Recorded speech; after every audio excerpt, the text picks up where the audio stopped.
Bienvenue à la Royale Fédération colombophile belge. Quévrin légèrement nuageux, bonne visibilité calme, le lâcher interprovincial à 9 heures. Yeah!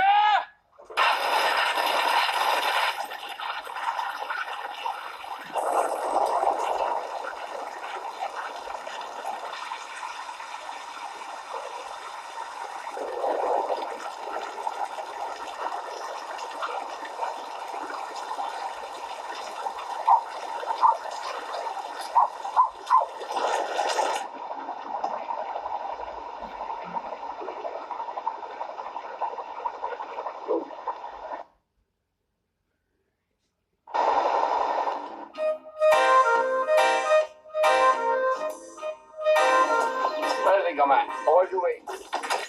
Allez.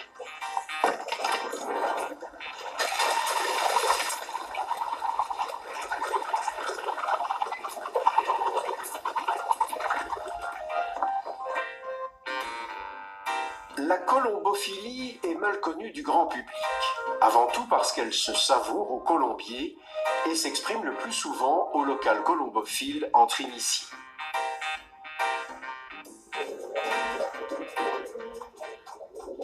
Dès début août, le pigeon commence sa mue. Il doit remplacer plus ou moins 95% de son plumage.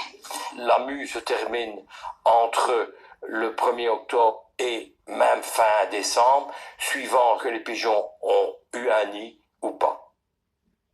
Le nid conditionne la vitesse de la mue, parce que lorsque le pigeon a des jeunes, la mue stoppe, c'est-à-dire que la nature est très bien faite.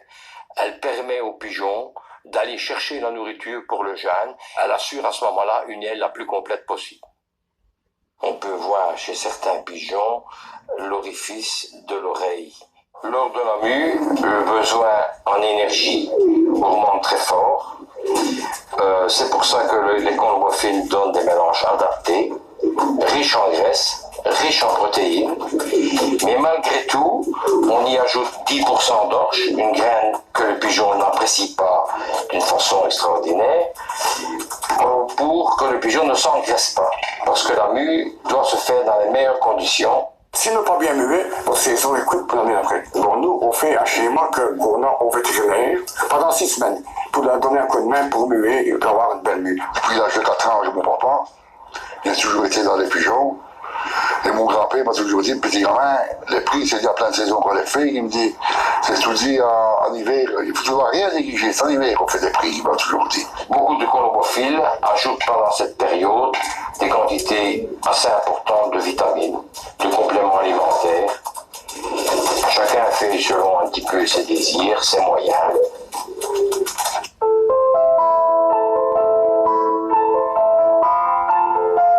Je suis colombophile moi-même, donc rien qu'en ayant le pigeon en main, on sait déjà avoir une bonne idée. Est-ce que le pigeon est en bonne condition, en mauvaise condition, le plumage est bon, le plumage n'est pas bon. On sait contrôler déjà tout ce qui est au niveau respiratoire, l'état de la gorge, des yeux, du nez, etc.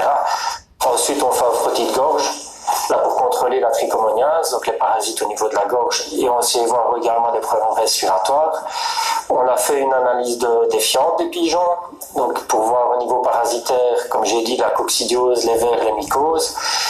On peut, en cas de problème, faire des examens complémentaires, donc par exemple des bactériologies. Ici, au niveau maladie, il y a énormément de maladies, évidemment, comme dans chaque espèce animale. Les plus courantes sont la trichomoniase, ce sont des parasites au niveau de la gorge. Vous avez des problèmes parasitaires au niveau intestinal, comme les vers, qui sont présents dans toutes les espèces animales. La coccidiose, les mycoses. Donc ça, ce sont des problèmes courants au niveau des pigeons. Aussi beaucoup de problèmes respiratoires. Et ça, c'est plus en période de concours, à cause du temps, les pigeons doivent revenir des fois dans la chaleur, ou inversement, le temps est froid, donc ils peuvent attraper plus facilement des problèmes au niveau respiratoire. Donc ça, c'est un petit peu une partie des maladies en fait les plus fréquentes chez le pigeon.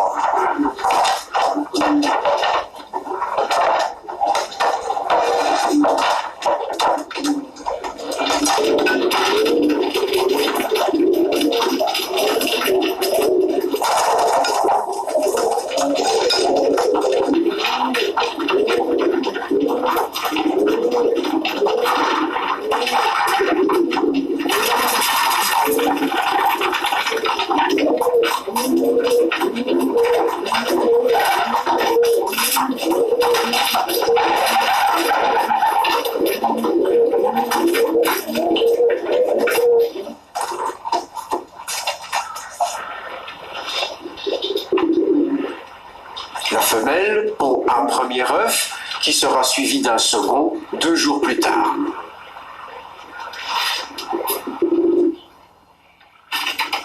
Au début, les parents nourrissent avec du lait de jabot. Riche en graisse et en protéines, il est régurgité dans le bec du pigeonneau par la mère et par le père, car tous deux participent au nourrissage.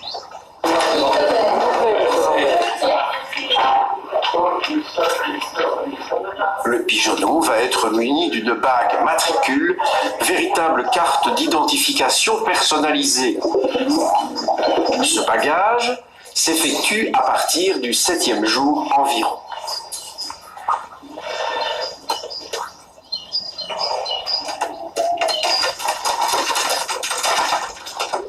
Son poids, qui est de 10 à 12 grammes à la naissance, passe à 350 grammes environ après un mois.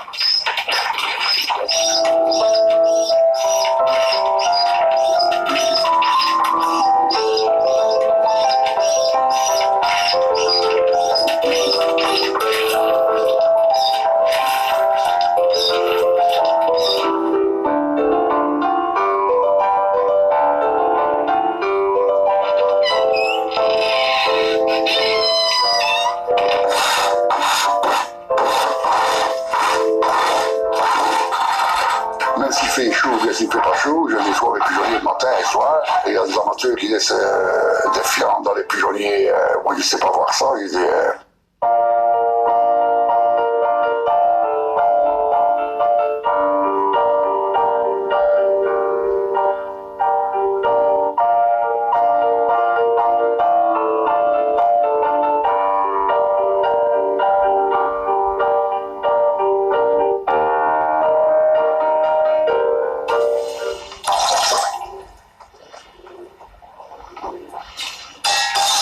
Les soins sont importants et ils doivent être faits tout au long de l'année. Aujourd'hui, la tâche est grandement facilitée par les produits complémentaires vendus par des laboratoires sérieux où il y a des vétérinaires qui ont fait des expériences sur les pigeons. En complément des soins généraux aux pigeons, l'amateur sérieux s'occupera à donner des bains d'une façon régulière. Ça lui permet de nettoyer son plumage et d'une chose importante, ça nettoie les pattes et ça nettoie surtout l'interstice entre la bague et la patte et éviter que des peaux mortes s'y glissent et avoir des gonflements de pattes et une série d'inconvénients.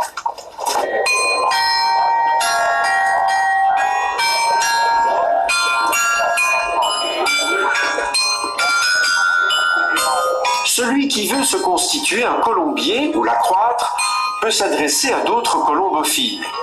Il peut également se rendre à un marché aux pigeons comme celui qui se déroule sur la place de Lierre chaque dimanche matin de janvier à avril.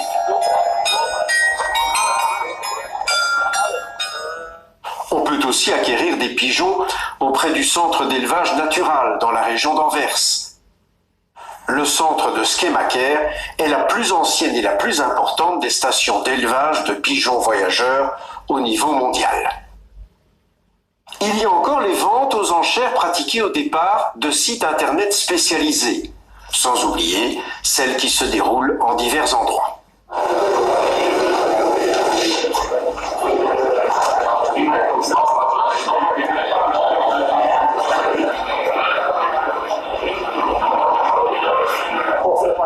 Pour le numéro 7, 275, 275. Et j'ai 275 pour les Leaflix, 375, 275. Et j'ai 275 une fois, 275 deux fois. Je peux le monter d'accord avec 200 et j'ai 300. Et j'ai 300 pour le numéro 7. Et j'ai 300 € une fois, j'ai 300 € deux fois pour les Leaflix. Personne n'a dit plus que 300. Vendu, 300.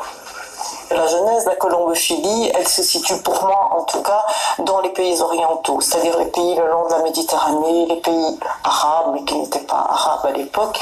et elle est très lointaine en réalité. Il n'y avait pas cette notion de colombophilie, de compétition, de vitesse, de fond entre les pigeons.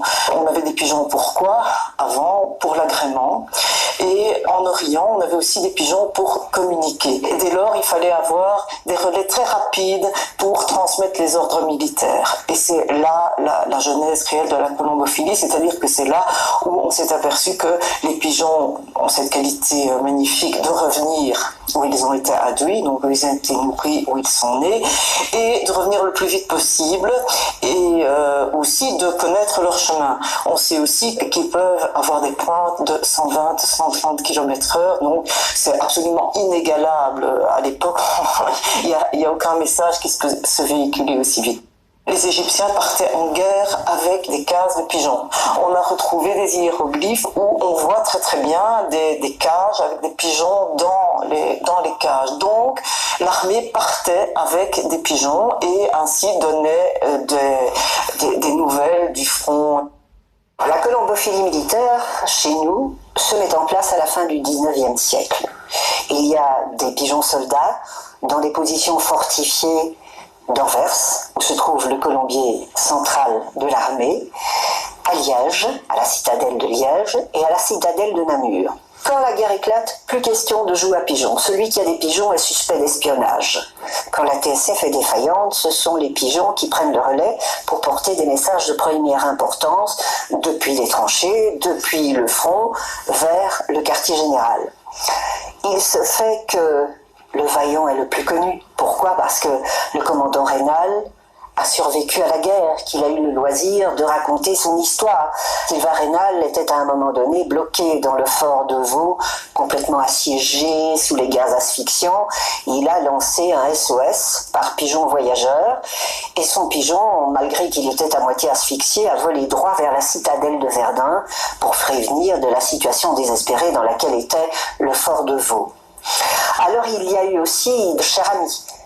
Cher Ami, ou Bel Ami, d'après certaines sources, était un pigeon qui appartenait à un amateur britannique qu'il a évidemment offert, comme beaucoup l'ont fait par patriotisme, et qui a servi notamment à l'armée américaine.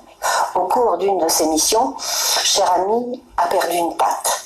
Alors les soldats américains reconnaissants lui ont confectionné une patte de bois, et quand il est mort, on l'a empaillé, et maintenant c'est la gloire. Il fait partie des collections du Smithsonian, tout comme le Vaillant du commandant Raynal. Quand il est mort, on l'a empaillé, et il est toujours visible à la forteresse du Mont Valérien, à Suresnes, où se trouve à la fois un musée de la colombophilie et le dernier colombier militaire national d'Europe. On ne parle jamais des pigeons belges, et pourtant il y a eu des héros belges, sans doute parce que notamment le pigeon de Roulers, c'est celui qui l'a lâché, le major Sab, est mort au combat. Et puis il y a eu le pigeon soldat Jacques. Le pigeon soldat Jacques, lui, a sauvé des vies humaines au Mont Clémel. Le pigeon a de tout temps été au service de la presse chez nous, du moins on le sait avec certitude dès le 19e siècle. Il y a des exemples comme Louis Quiévreux, l'écrivain et journaliste. Le fait d'être multilingue lui avait valu que la dernière heure, sa rédaction lui installe un poste de radio chez lui. C'était très rare à l'époque dans l'entre-deux-guerres. C'était encore quelque chose qui coûtait cher. Et il comprenait l'allemand. Il avait donc pour mission notamment d'écouter les postes de radio allemands, les informations sportives, les commentaires, les noter et les envoyer par pigeon à la rédaction à un point tel qu'il a dû installer un petit colombier dans son grenier. Robert de Smet m'a raconté aussi que dans l'entre-deux-guerres, et il en était, on partait avec un petit panier de pigeons quand on allait faire le reportage d'un match de football. Et chaque tir au but était marqué par quelques battements d'ailes. C'était les journalistes sportifs qui lâchaient leurs pigeons avec la nouvelle du tir au but qui arrivait à la rédaction, parfois avant le tirage d'une dernière édition. La préparation à la compétition est un exercice quotidien et l'apprentissage commence tôt. Une fois leur capacité physique suffisamment développée autour du pigeonnier, l'entraînement sur l'orientation peut débuter. Les premiers lâchers se feront sur des distances courtes et ensuite de plus en plus éloignées du pigeonnier.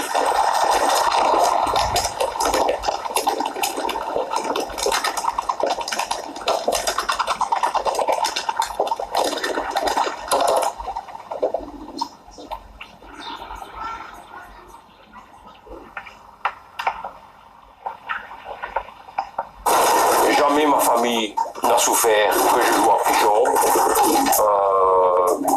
Je ne suis pas timoré par l'heure de soins. S'il vient quelqu'un, je ne quitte pas la table pour mes pigeons. J'essaye de vivre en famille et mes pigeons sont là et je les aime, mais bon, ils n'envahissent pas ma vie. L'année dernière, j'ai fait une très mauvaise année colombophile. Je n'ai presque pas fait de prix et pourtant je me suis amusé.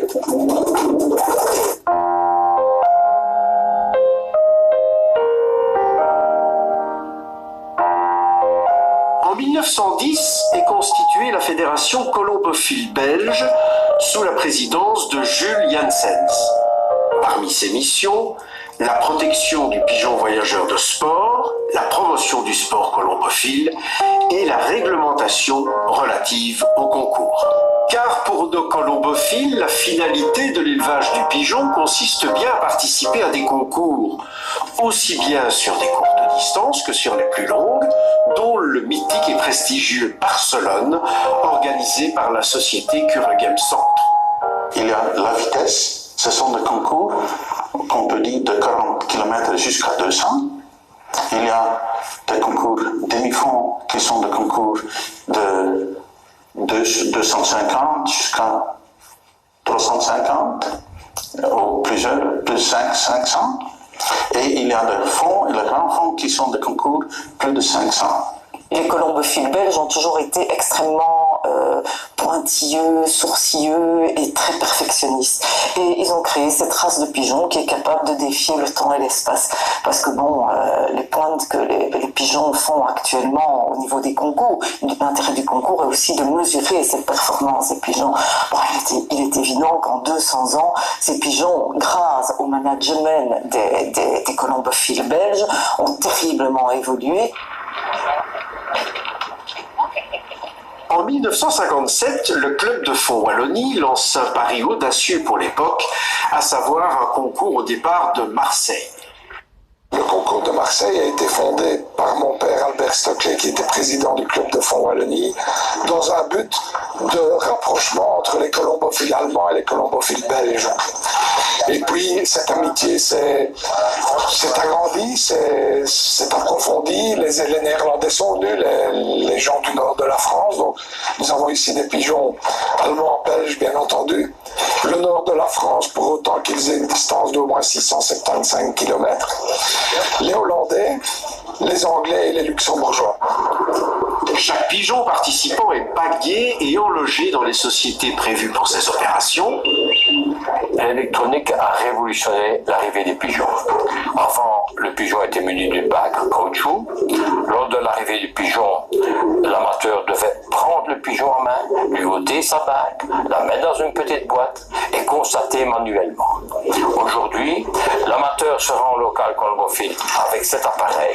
Lorsqu'il enloge ses pigeons, l'appareil est branché sur un appareil beaucoup plus grand qui reprend les différents amateurs, qui reprend le concours. L'amateur revient du local, les pigeons sont partis, il met son appareil en mode constatation. Cet appareil recherche les antennes. Vous avez ici une antenne, j'en ai une autre dans l'autre colombier. Et lorsque le pigeon va arriver, il est muni de cette bague électronique. Le pigeon va passer sur l'antenne et vous aurez à ce moment-là la constatation. Voilà, vous avez entendu le type, le numéro de bague apparaît et l'heure d'arrivée du pigeon.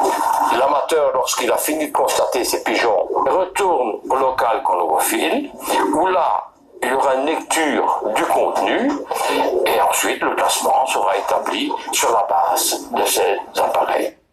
Après l'enlogement, le colombophile reçoit également un constateur vérifiés par un régleur et scellés pour éviter toute fraude. Le lendemain, de bonne heure, nous retrouvons l'ensemble des pigeons à Wavre. Quelques personnes s'affairent au contremarquage qui consiste à estampiller l'aile de chaque pigeon. Il s'agit là d'un contrôle supplémentaire pour éviter des fraudes.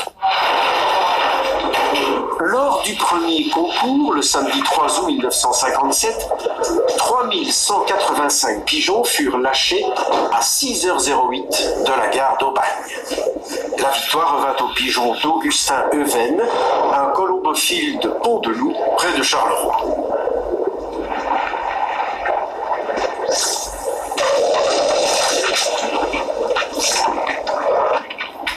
Cette année, donc, nous sommes à la 60e édition. Donc ici, 60e édition, retour aux sources, c'est-à-dire sur l'esplanade de Mussac qui se trouve à Jacques-Pierre du Vieux-Port où on avait lâché les pigeons les premières années. Bon, alors moi, mon travail consiste à regarder si tous les paniers sont plombés, le nombre de paniers qu'il y a dans les camions, le nombre de pigeons par panier, et de regarder s'il n'y a pas des pigeons malades à travers, s'il n'y en a pas qui sont morts, s'il n'y a pas dans le transport. Voilà, ici il fait bon, hein, donc on est prêt, hein, ça va?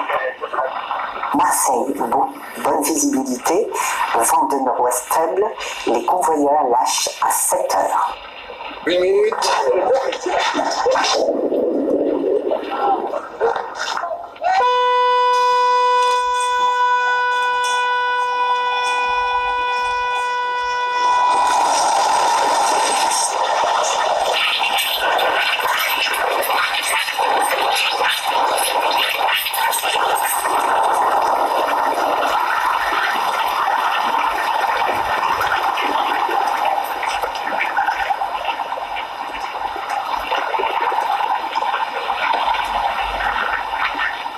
S'adresse uniquement aux vieux pigeons pour la Belgique, tandis que pour les autres pays, les yearlings peuvent participer.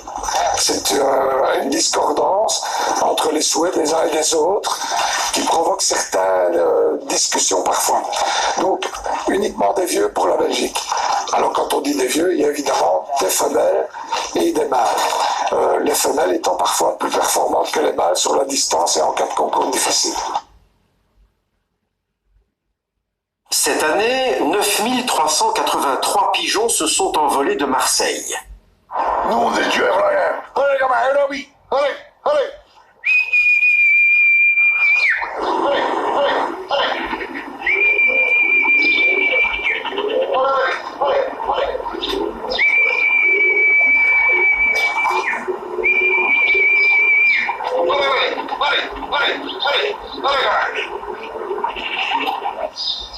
Allez, 53.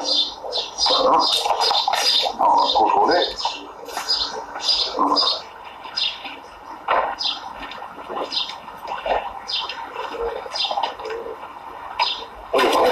Oui. 34, 27. 34. 27. On remarque.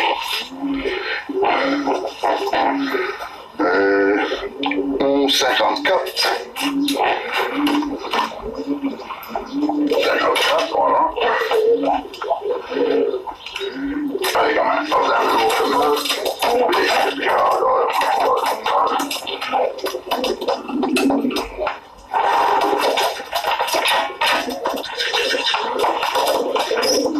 oui, allô, ici c'est du bonjour Montelli, j'ai un pigeon de Marseille.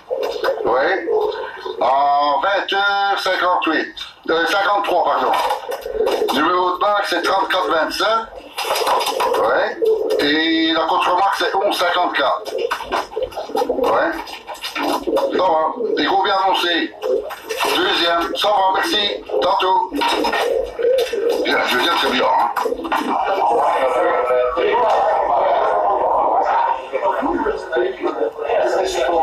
Lorsque les opérations de vérification sont terminées, arrivent les résultats. Dans ce domaine aussi, l'informatique a pris une place non négligeable.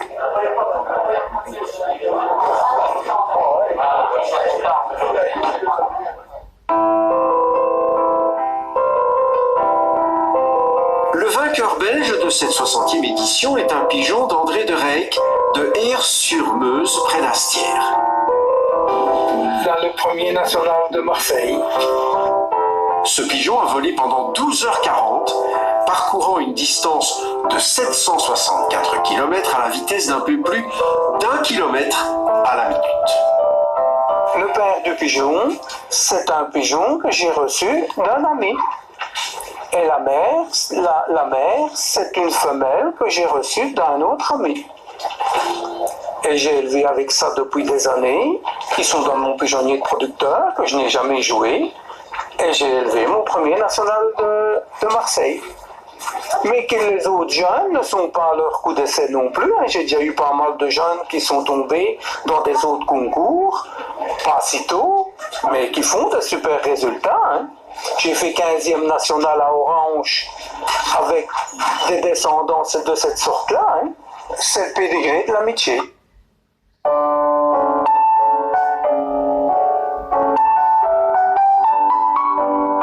Diverses soirées ponctuent la période des concours.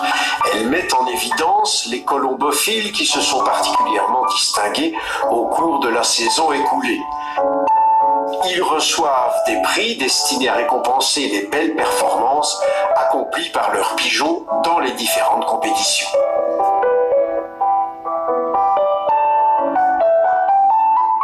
Avec l'évolution, les concours vont de plus vite en plus vite. Alors qu'est-ce qu'on leur donne? Ça va beaucoup plus vite. Donc c'est ça qu'il faut. Des bons pigeons, il faut absolument soigner autrement que du manger et de l'eau. Ou sinon, on n'a plus dedans, on n'est plus dans le concours. Donc il faut de bons pigeons, il faut donner beaucoup, et il y a beaucoup de chance. Il faut 30-40% de chance aussi. Alors il faut jouer, on joue ça avec le vent. Il y a le vent qui joue aussi. Depuis très longtemps, le système d'orientation du pigeon fait l'objet de nombreuses recherches scientifiques. Certaines expériences suggèrent un système d'orientation reposant sur des éléments magnétiques et infrasoniques, ainsi que sur l'odorat et une vision à 300 degrés, sans toutefois pouvoir déterminer le degré d'importance de chacun de ces éléments. En fait, le pigeon utiliserait d'une part différents moyens mis à sa disposition par la nature, d'autre part des données acquises, fruit notamment d'un patient apprentissage.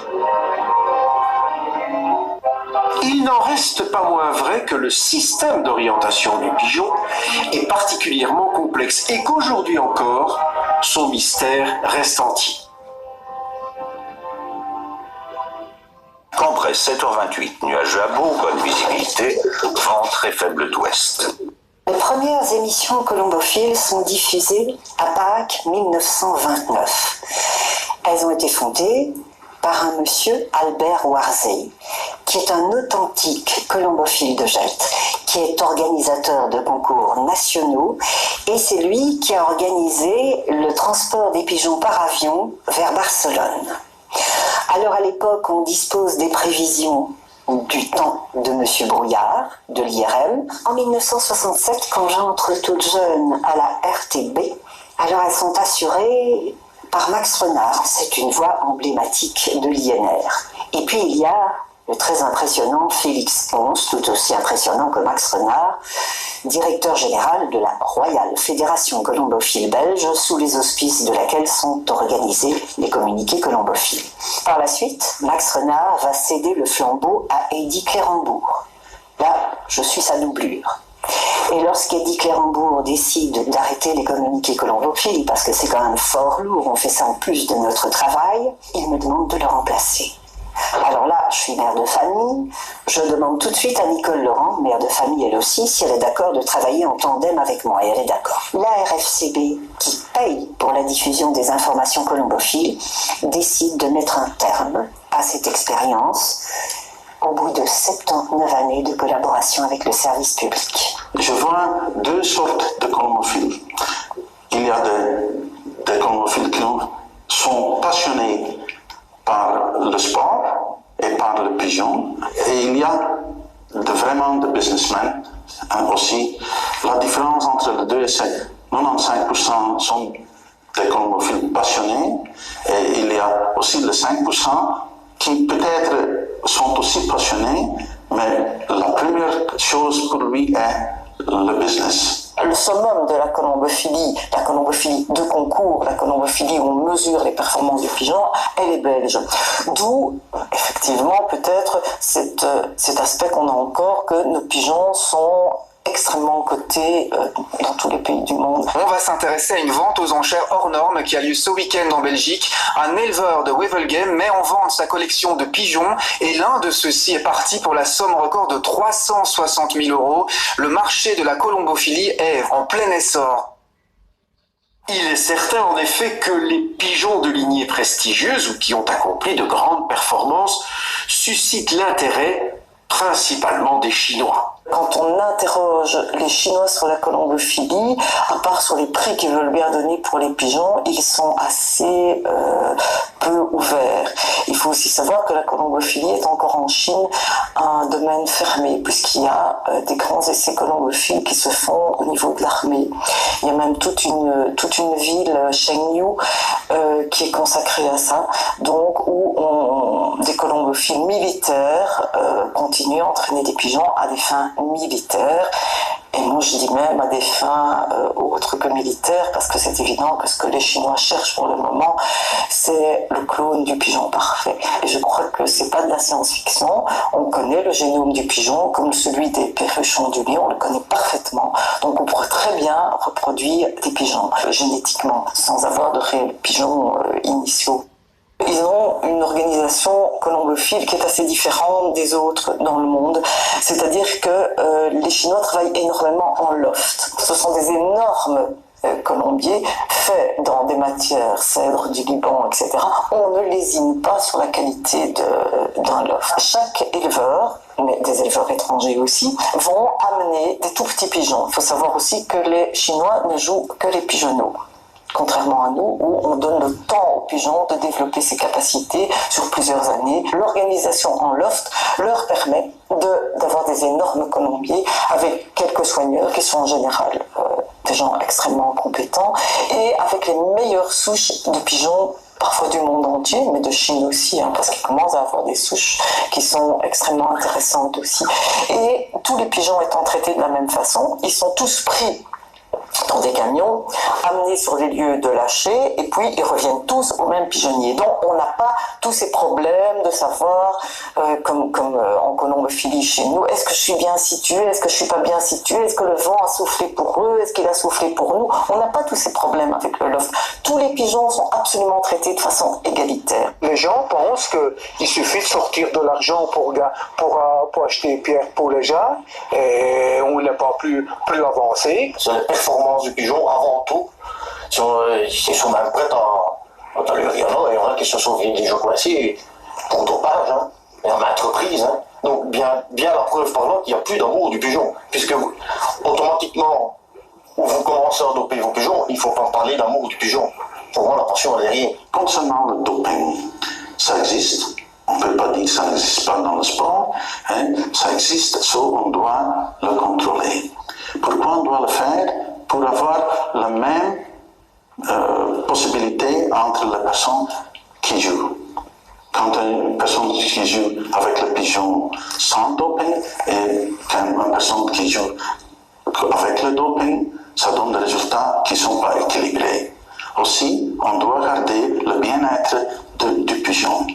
Quand on donne de doping à des pigeons, on a des problèmes avec le bien-être et la santé.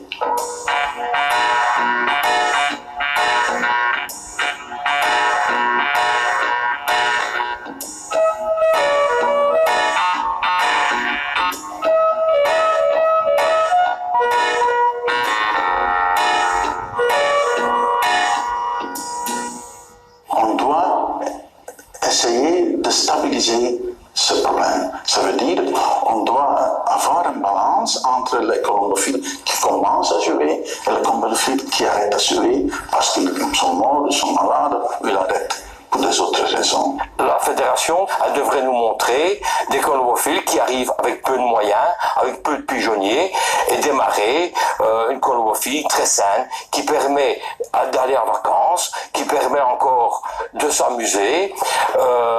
On peut jouer en tandem, on n'est pas obligé d'avoir des pigeonniers de 40 mètres de long, on peut jouer tout simplement.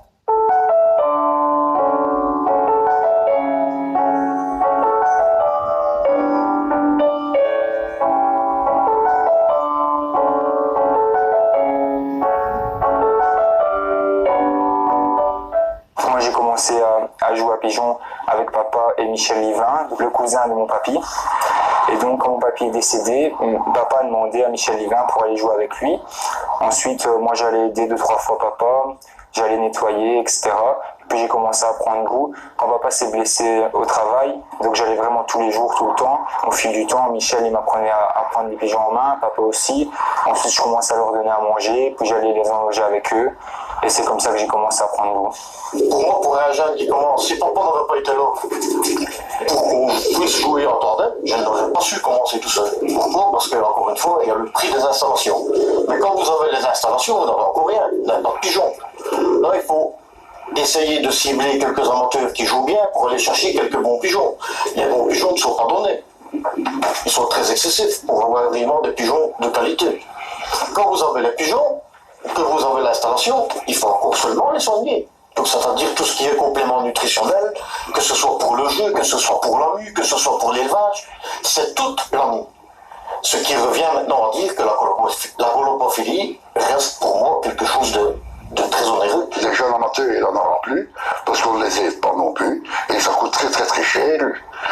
Il faut le portefeuille pour jouer aux pigeons, sinon, si on ne fait pas de prix, vous êtes foutus. Pour moi, ça devient de plus en plus coûteux. Notamment les frais de transport, quand on enloge nos pigeons, c'est tout ce qui entoure de la colobophilie. Il n'y a pas que les pigeons. Le financier, c'est vraiment pas donné. Et donc, par exemple, pour enloger les pigeons, en Belgique, ici, ça coûte quand même cher. Ensuite, les médicaments, si on a des pigeons malades, ça coûte aussi. La nourriture et aussi le pigeonnier, des bons pigeonniers, ça coûte cher. Il faut vraiment avoir quelqu'un qui puisse nous aider, ou alors commencer tout doucement et puis au fur et à mesure monter. J'ai démarré tout doucement. J'avais à ce moment-là une petite cagnotte, et je crois qu'on doit rester sur des bases saines, être tout petit, apprendre à aimer les pigeons, à connaître les pigeons, et ensuite jouer. En Wallonie, maintenant, il n'y a plus beaucoup de colobophiles, donc il faut regarder un petit peu le concours qu'on joue. Et pour nous, ici en Wallonie, le plus beau à faire, c'est de jouer au-dessus de 600 km. Sinon, tout court, c'est très dangereux de se classer. Même avec des beaux pigeons, il fait dur. Cette année-ci, on avait plus misé sur les juniors et vraiment essayer de jouer plus loin, un petit peu plus loin. Et donc ici à Montélimar, on a mis 5 pigeons dans le top 50. On a fait 2e national, 11e national et un 8e pigeon 163e national. Mes parents avaient des pigeons de pied. J'allais régulièrement voir les pigeons. Ils étaient mes confidents, mes amis. Je leur racontais mes peines, mes joies. Et ensuite est venu l'amour du pigeon, l'amour de jouer à pigeon. Et je vais vous dire franchement, aujourd'hui encore, lorsque j'ai une contrariété ou n'importe, eh bien je vais au pigeonnier et je parle à mes pigeons. Je raconte mes soucis, mes problèmes. Voilà, pour moi c'est ça les pigeons. C'est mon maître d'école qui m'a montré comment est-ce qu'on joue aux pigeons. Et je pense que pour jouer en colombophilie, il ne faut pas avoir de l'argent pour pouvoir financer tout ce qu'on a envie de faire. J'estime qu'un petit colombophile, il peut aussi bien arriver qu'un qui a bien les moyens. Qu'est-ce qui me plaît bien aux pigeons, c'est quand je vois revenir et voler. C'est ça. Et quand on a ça dans la tête, on ne sait plus s'en passer. Hein. C'est pire qu'un fumeur. Hein. Je dis toujours, la colobophilie, c'est un mode de vie. C'est ce qui m'a sauvé un petit peu de la maladie que j'ai eue. Hein. Le moral que j'ai eu, c'était pour me bête. Hein. Parce que lui, il m'avait vu partir, et le lendemain, il m'a demandé ce qu'il était papa. J'étais ici dans le pigeon. c'est ce qui m'a fait remonter un petit peu cette mort de le pigeon. Il y a ce lien avec l'homme qui fait que, quelque part, un petit peu pour lui, il revient. Oui, ça j'en suis persuadée. Or, dans les lofts, ça vous n'aurez jamais. Il ne reviendra pas pour un colombophile, il ne les connaît pas. Dans certains lofts, il n'y a même plus aucune manipulation de l'animal. Le pigeon, il me reconnaît, ça n'a rien à faire. Ils sont soignés au père d'un pouce tout le temps. Ça. Et je suis remercié, ça. Et quand je les vois venir, je suis tout heureux. Le s'il m'a manqué, il m'a monté 10 fois, puis s'il est venu. Je viens voir souvent, quelquefois qu'elle devrait venir. Il faut l'avoir là. Si malheureusement j'en perds un, eh bien, pendant plusieurs jours, je vais regarder la place où il était mis, son casier, je pense à lui, et je me dis, il est peut-être à 200 km, il est peut-être tout près, j'ai du mal à perdre des pigeons. C'est pour ça que j'essaye que quand je mets un pigeon au concours, qu'il soit au top pour ne pas le perdre. La chose qui me tient vraiment à cœur, et c'est pour ça que c'est de rester avec papa dans le jardin. Passer un moment et on discute pas de pigeons, on attend le pigeon, on discute de tambour, on discute de la famille, on discute de... Voilà quoi. Voilà. Avant tout, c'est aussi pour ça que je viens. Évidemment, il y a l'amour du pigeon, sans quoi je ne viendrai pas. Bien évidemment. C'est des moments où je retrouve avec. Et ça, c'est incontournable. On ne se prend jamais la tête pour quoi que ce soit, mais quand on se prend la tête, c'est pour les pigeons.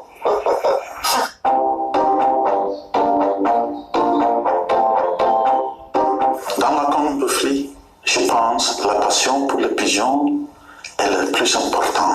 Ça veut dire que la passion doit être numéro 1 dans notre tête. Je crois que, à l'extrême, je suis un mauvais colombophile.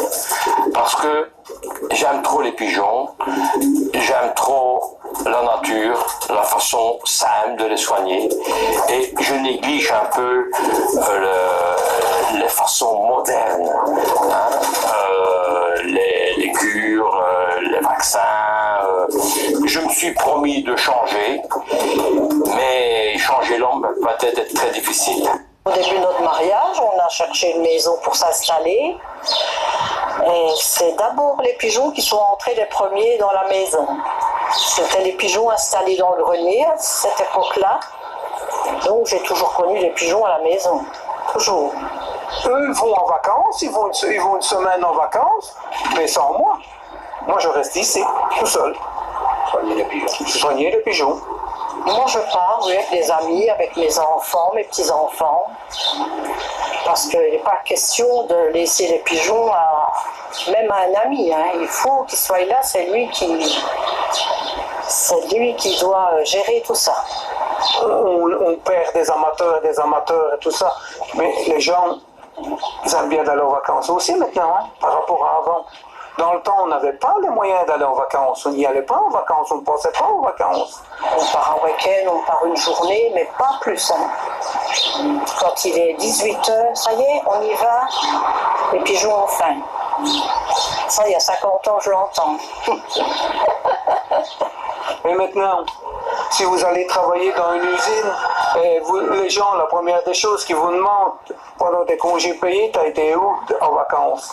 Et que dans le temps, ça n'existait pas, ça. C'est quand on a acheté pour nous qu'il a acheté un colombier et que ça s'est développé. Je pensais qu'il allait s'arrêter un jour, mais non, au contraire, tout s'est développé et voilà. Quelquefois, je me dis même, est-ce que tu es encore vraiment un colombophile comme les autres? Je suis quelquefois effrayé par la passion exagérée de certains amateurs. Et je dirais même, chez certains, ça devient de l'addiction. Le jour qu'il n'y en aura plus, c'est illégalement pour moi. Rien à faire, là, c'est une maladie, pigeon, j'aime bien mes pigeons. Moi, je ne joue pas à pigeon pour ça, je joue parce que j'aime bien mes pigeons, rien à faire. L'argent, ça reste important. Parce que ça coûte aussi, il y a le concours, etc.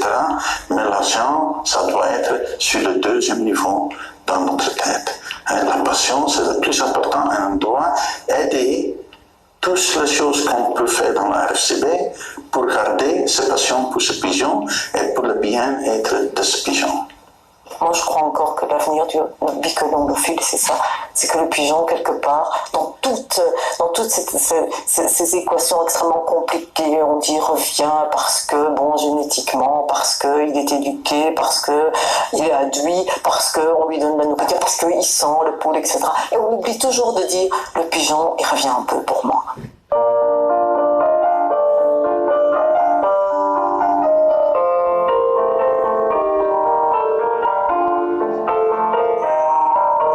La colombophilie devient pour certains davantage une activité juteuse, avec des dérapages prévisibles lorsque l'argent entre en jeu. Mais son entrée dans le monde du business et du multimédia ne devrait pas empêcher cette pratique de rester pour beaucoup une passion et même parfois un art de vivre. Car fort heureusement, il reste des amateurs dont l'unique bonheur tient à leur amour des pigeons dont ils espèrent faire des champions. En les regardant voler, en jouant à pigeons selon la formule consacrée, chaque colombophile poursuit ses rêves.